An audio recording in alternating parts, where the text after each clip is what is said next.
throwaway account for obvious reasons. I've been sitting on this for years, and every time I read other people's posts and life stories or confessions, I feel that familiar itch in my chest. So here goes. My name's William, and one of the worst, and weirdly most defining, things I ever did was steal a prototype of new technology. Corporate espionage. The kind of phrase that sounds sleek and cinematic until you realize it almost cost me my freedom. At the time, I was in my early 30s, working a job that looked impressive on paper and felt hollow in real life. I wasn't broke, I wasn't desperate in the obvious sense. That's the part that still messes with me. This wasn't about survival.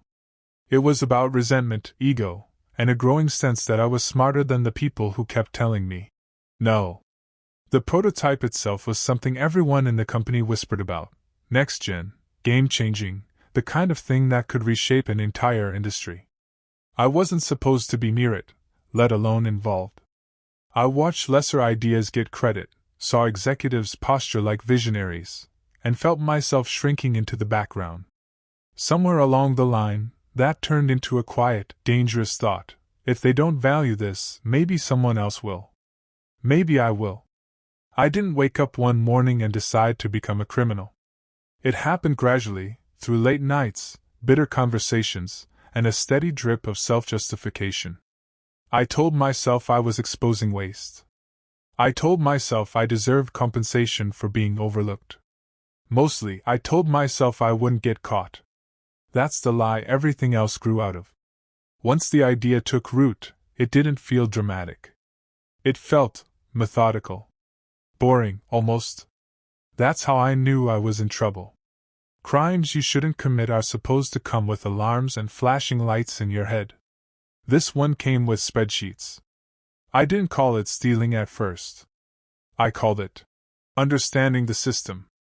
I started paying closer attention to who accessed what, when rooms were empty, how information moved inside the company. None of this required hacking or movie-style tricks, just observation.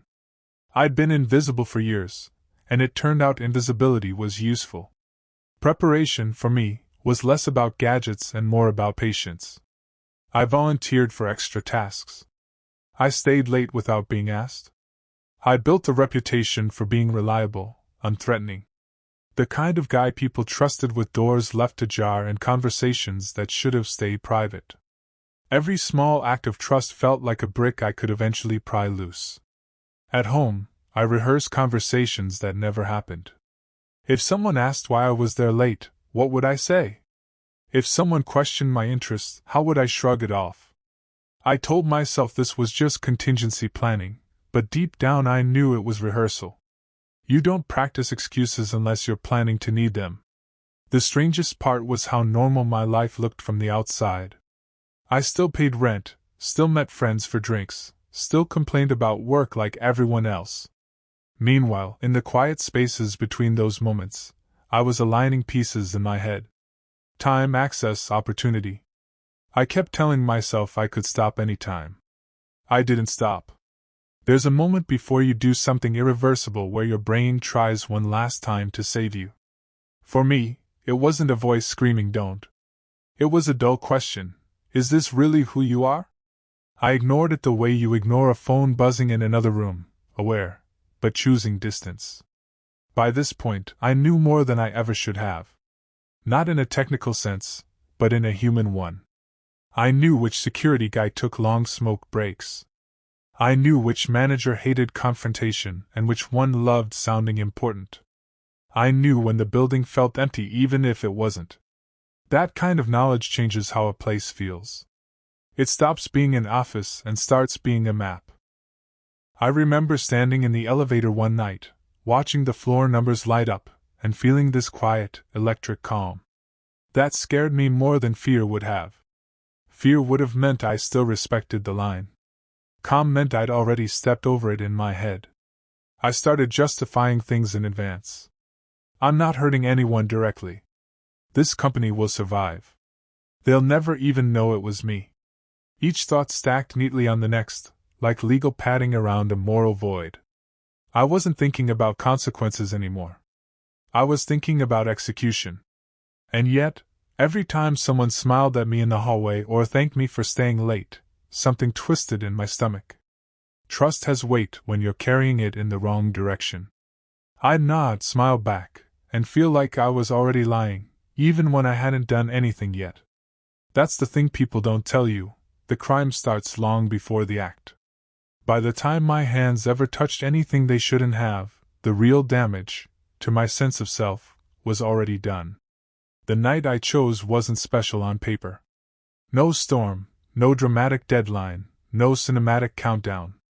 That almost makes it worse. It was just a Tuesday, quiet, predictable, the kind of night no one remembers later. I told myself that was strategic. In reality, it was cowardice. I didn't want the night to stand out. I stayed late again, like I'd done dozens of times before. Same excuse, same half-hearted jokes about workload. People left in pairs, then singles, then not at all. The building shifted as it emptied, less noise, more echo. Offices feel different when they're empty. They stop being workplaces and start feeling like something borrowed. My heart didn't race the way I expected. It thumped, sure, but steadily. Too steadily. I kept thinking, this is it. This is the moment where I either turn around or keep going. And then I didn't turn around. That decision felt smaller than it should have, like stepping off a curb instead of off a cliff. Every step after that felt heavier. Not physically, emotionally. I was hyper-aware of everything, the hum of lights, the sound of my own breathing, the way my hands didn't quite feel like mine. I remember pausing at one point and laughing under my breath, not because it was funny, but because my brain didn't know what else to do with the pressure. I wasn't thinking about profit or recognition anymore. I was thinking about not being noticed. About time stretching and shrinking at the same time. About how strange it is that you can be surrounded by things you've seen 1,000 times, and suddenly they all look like witnesses. That was the moment it stopped being a plan and started being a crime.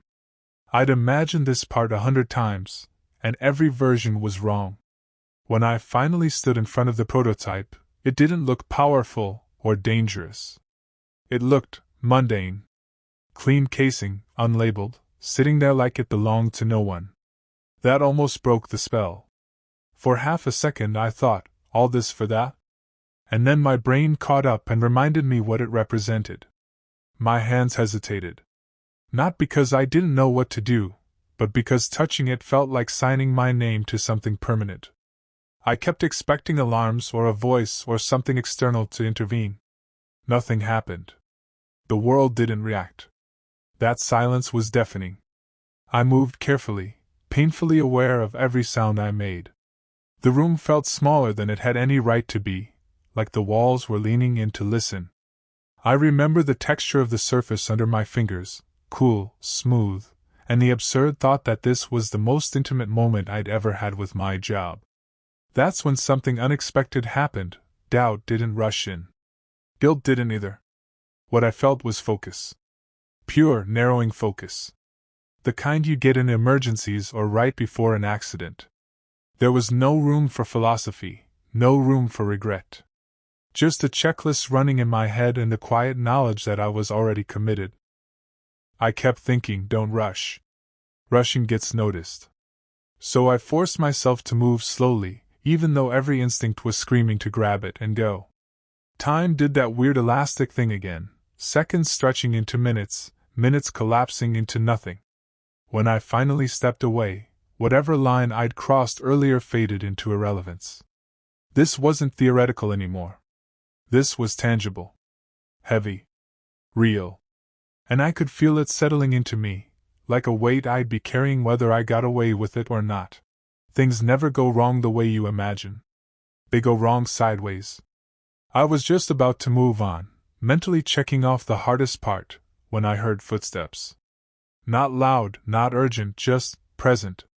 The kind that don't belong in an empty building at that hour.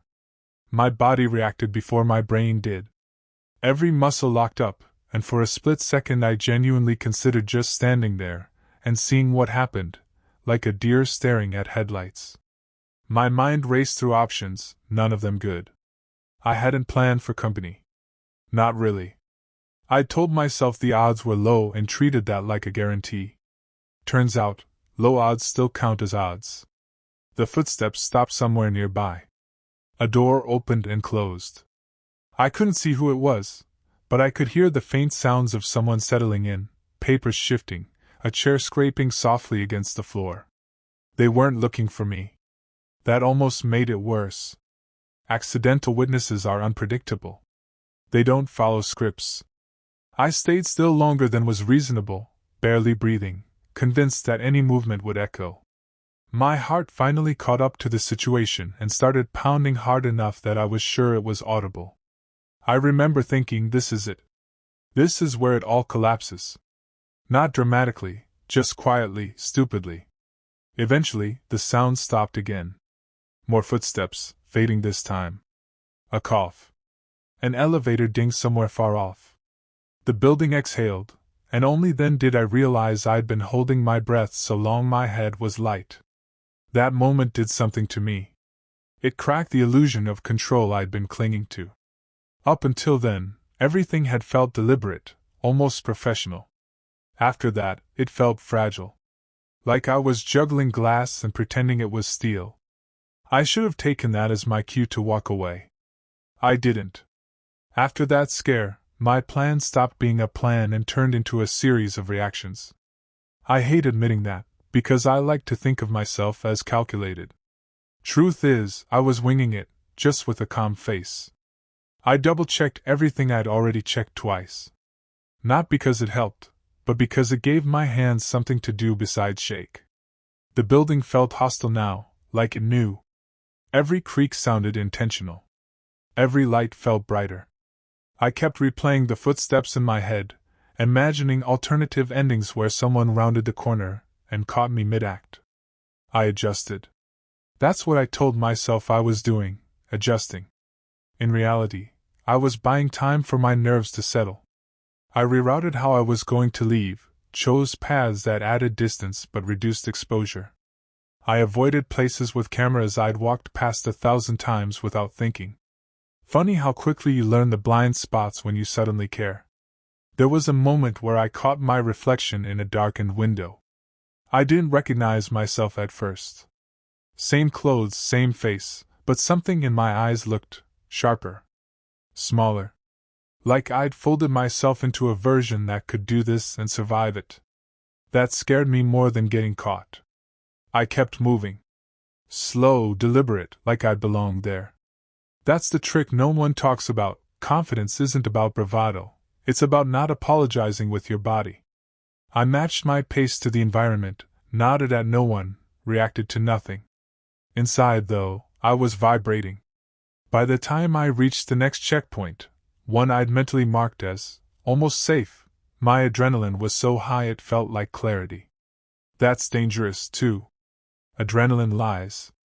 It makes you feel capable right when you're most likely to screw up. I didn't know it yet, but the hardest part wasn't behind me. It was waiting. Almost out is a psychological trap. Once you think you're past the danger, your brain starts spending relief it hasn't earned yet. I was moving toward the exit I'd settled on, one that required just enough normal behavior to blend in without looking staged. Badge swipe, short walk done. I could already feel my shoulders loosening, my thoughts drifting forward to what I'd do once I was outside. Sleep. A drink. Pretend this night never happened. That's when I noticed the guard. He wasn't new. That was the problem. If it had been someone I didn't recognize, I could have written it off as bad luck. But I knew him. Knew his posture, his routines, the way he liked to chat when he was bored. And he was bored.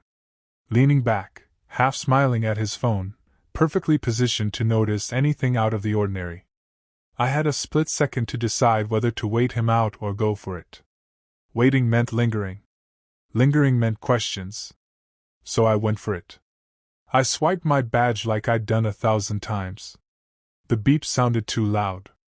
I stepped forward, nodded in his direction, and said something casual, don't even remember what. Probably about working late. He looked up, actually looked at me, and for a terrifying moment his eyes narrowed just enough that I thought, this is where it ends. Then he shrugged and said something equally forgettable. That was it.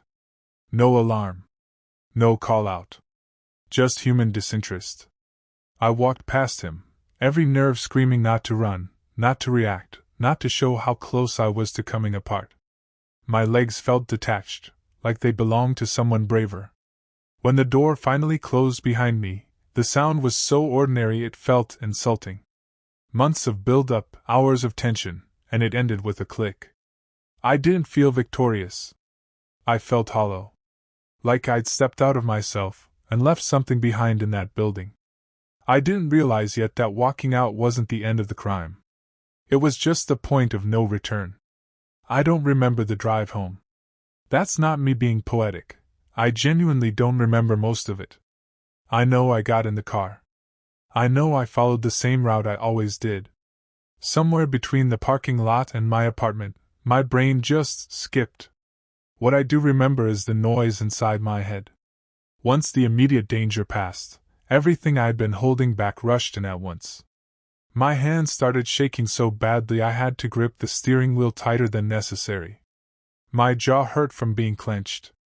I kept checking the mirrors, half expecting flashing lights or a familiar car behind me, even though I knew how irrational that was. Every red light felt like an accusation. Every other driver felt like a potential observer.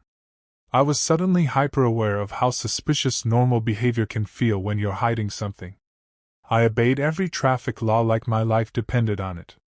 Probably because, in a way, it did. At one point I laughed. A short, ugly sound that startled me. It wasn't joy or relief, it was release. My body didn't know how else to let the adrenaline go. Right after that came the guilt. Not the dramatic, soul-crushing kind people talk about, but a low, persistent pressure in my chest. Like I'd swallowed something I couldn't digest. When I finally got home, I sat in the car longer than necessary, engine off, hands still on the wheel. The silence felt louder than the building ever had. I kept thinking, if I go inside, this becomes real. Inside meant this wasn't just something that happened, it was something I'd done. Eventually, I went in.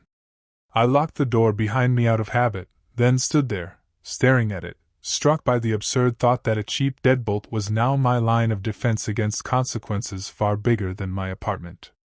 That night I didn't sleep. I just lay there, replaying everything, waiting for the knock that never came. Morning came like it always does, rudely, without asking if you're ready. Sunlight through the blinds felt wrong, like it was exposing something. I lay there staring at the ceiling, listening to my neighbor's alarm go off, someone laughing outside, the world continuing as if I hadn't just detonated my own sense of normal. That disconnect was jarring. I'd expected to wake up different. Branded. Instead, I just felt tired. I went through my routine on autopilot. Shower, coffee, phone scrolling. Every normal action felt slightly performative, like I was auditioning for the role of guy who didn't commit a felony last night. I kept waiting for my phone to ring with an unknown number. HR, security. Anyone. Nothing. At work, I was hyper-aware of everything. The building looked the same, but it felt like a crime scene I'd wandered back into. People chatted about deadlines and meetings, blissfully unaware. A couple of them even joked with me about staying late too much. I laughed along, and it felt like my mouth was borrowing the sound from someone else. I studied faces, searching for suspicion. There was none. No sudden policy changes. No whispered conversations stopping when I walked by. The absence of reaction was almost unbearable. It made me question my own memory. Did it really happen the way I think it did? I half expected to open my email and find proof that it had all been some elaborate stress dream. But then I'd feel it, that quiet, heavy certainty in my gut. The knowledge that I was now out of sync with everyone around me. I was carrying something they weren't. Not physically anymore, but psychologically. A secret with edges. That day taught me something important. The immediate aftermath of a crime isn't chaos. It's waiting. And waiting is its own kind of punishment. It turns out you can only hold yourself together for so long before the stress starts leaking out in dumb, inconvenient ways. A few days after the theft, I messed up something trivial at work. Not related to the prototype, not even important. Just a small oversight that normally wouldn't have mattered. My manager pointed it out casually, and my reaction was completely disproportionate. My pulse spiked. My ears rang. For a split second, I was sure this was it, that the comment was a prelude to the conversation. It wasn't. But my body didn't know that. That became the pattern. Every unexpected email felt loaded. Every calendar invite looked like a trap. I started rereading messages obsessively, looking for subtext that wasn't there. I avoided eye contact in hallways, then overcorrected by being too friendly, too eager. I was acting like someone with something to hide, because I was. Outside of work, I wasn't any better. Friends noticed I was distracted, jumpy. I cancelled plans I'd normally enjoy because being around people felt risky, like I might say the wrong thing or let something slip. I started sleeping in short bursts, waking up convinced I'd heard my phone buzz or someone knocking. The worst part was the internal narration. I'd justify what I'd done in the morning, no one was hurt. It's already over. By night, that same voice would turn on me. You idiot. You ruined everything for what? I couldn't settle on a story that made me feel okay, so my brain kept trying new ones, over and over. That's when I realized something unsettling. The crime wasn't over just because the act was done. It had moved in with me. And it was starting to rearrange the furniture. About a week later, the atmosphere at work changed. Not dramatically, no alarms, no all-hands meeting, but in subtle ways that only someone already paranoid would notice. A new sign-in requirement here. A reminder about data handling there. Completely reasonable on their own. Together, they felt like the walls inching closer. I told myself it was coincidence. Companies tighten security all the time. Still, I found myself replaying every decision I'd made, every trace I might have left behind. Had I logged in somewhere I shouldn't have? Taken too long in one place? Trusted the wrong assumption? The past became a puzzle I couldn't stop resolving. Then came the conversation. A coworker, someone I genuinely liked, mentioned in passing that leadership was looking into a leak. He said it lightly, like office gossip, but my stomach dropped so fast I thought I might be sick. I forced myself to ask a casual follow-up question, the kind that sounds curious instead of terrified. He shrugged. Didn't know details.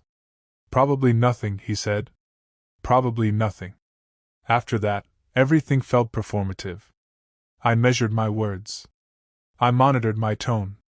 I avoided certain people entirely, then worried that avoidance itself looked suspicious. I even drafted imaginary confessions in my head, what I'd say if confronted, how I'd explain myself without incriminating myself further. It was exhausting, living in a constant state of conditional reality. At home, I started questioning my motives more seriously. Not the justifications I'd rehearsed, but the real ones. Pride. Spite. The desire to prove something, to who, I wasn't even sure anymore. Whatever I thought I'd gained suddenly felt abstract and distant, while the risk felt immediate and intimate. I'd wanted control. What I got instead was a life where every quiet moment echoed too loudly. The email showed up on a Thursday afternoon. Subject line, quick chat? From someone in compliance. My vision tunneled. I read it 3 times, like the words might rearrange themselves into something harmless if I stared long enough. This was it. Every rehearsal, every sleepless night, every imaginary confession condensed into a single, polite question mark. I didn't reply right away. That was my first mistake, or maybe my first smart move. I stood up, walked to the bathroom, and stared at myself in the mirror like I was trying to memorize my own face. Act normal, I told myself, which is the least useful advice anyone has ever given themselves. When I finally sat down for the meeting, my mouth was dry enough that my tongue felt foreign. The compliance officer smiled. Friendly. Disarming. She talked about general procedures, about an audit, about how these things happen. From time to time. I nodded along, hard hammering, waiting for the turn. The moment where she'd say my name with a different emphasis. It never came. She asked routine questions. I gave routine answers. I kept my voice steady by focusing on stupid details, the hum of the air vent, the way her pen clicked, the pattern in the carpet. At one point she said, "This isn't about you specifically," and I almost laughed from the sheer absurdity of how much it was about me. When it ended, she thanked me for my time. That was it. No follow-up. No warning. I walked back to my desk feeling like I just stepped away from the edge of a roof without realizing how close I'd been. Relief hit hard, and then something uglier followed it. A dangerous thought. I might actually get away with this. That was the moment I understood how people get bolder, how one success rewires your risk meter. It scared me more than the email ever had. Nothing happened after that. And I think that was the punishment. Days turned into weeks. The investigation, if it ever truly existed, faded into background noise. Security stayed tighter, but no one knocked on my door. No follow-up emails. No sideways looks that meant anything. Life resumed its rhythm, and I was expected to fall back into it like nothing inside me had shifted. But I didn't bounce back. I flattened. The thrill was gone completely, burned out by prolonged stress. What replaced it wasn't relief, it was a dull, persistent unease. I'd won, technically. I hadn't been caught. And yet, every time I thought about it, my chest tightened. Getting away with it didn't feel like victory, it felt like a sentence with no end date. I started noticing changes in how I saw myself. Before, I thought of my actions as situational. I did a bad thing under specific circumstances. Now it felt more personal. Like I'd uncovered a version of myself I couldn't unsee. Someone capable of crossing lines quietly, convincingly, and living with it. That realization was unsettling in a way handcuffs never would have been. I pulled back at work. Not out of fear, but out of disillusionment. The place that once felt like a battleground now just felt small. The prototype, wherever it ended up, wasn't some shining symbol of justice or vindication. It was a reminder. A weight tied to a night I couldn't talk about. I learned that getting away with it doesn't restore who you were before. It just leaves you alone with the version of yourself who did it, and asks you to make peace with that. I don't tell this story because I think it makes me interesting or clever. I tell it because it stripped away a comforting lie I used to believe, that there's a clean line between people who do things like this and people like me. There isn't. There's just a series of small choices that don't feel dangerous until they add up to something irreversible. What did I learn? That motives matter less than momentum. I didn't wake up wanting to betray anyone. I just kept saying yes to the next rationalization. I learned that competence doesn't equal control, and that intelligence can be weaponized against your own conscience just as easily as against the system. Most of all, I learned that secrecy is corrosive. Not explosively, slowly. Quietly. From the inside out. If you're reading this and you're anywhere near the edge of something you're justifying a little too well, here's my advice: pause earlier than you think you need to. Talk to someone before you convince yourself you're alone in your thinking. And don't confuse "no one got hurt" with "nothing was lost." I lost sleep, trust in myself, and a version of my identity I can't fully get back. I didn't go to prison. I didn't have my life publicly dismantled. By most standards, I got away with it. But I carried that night with me, and I probably always will. Not as a badge of rebellion, not as a horror story, just as a reminder of how close I came to becoming someone I wouldn't recognize at all. If nothing else, let this be a warning: the most dangerous crimes aren't the ones that ruin your life overnight. They're the ones that let you keep living it, slightly altered, quietly heavier, forever.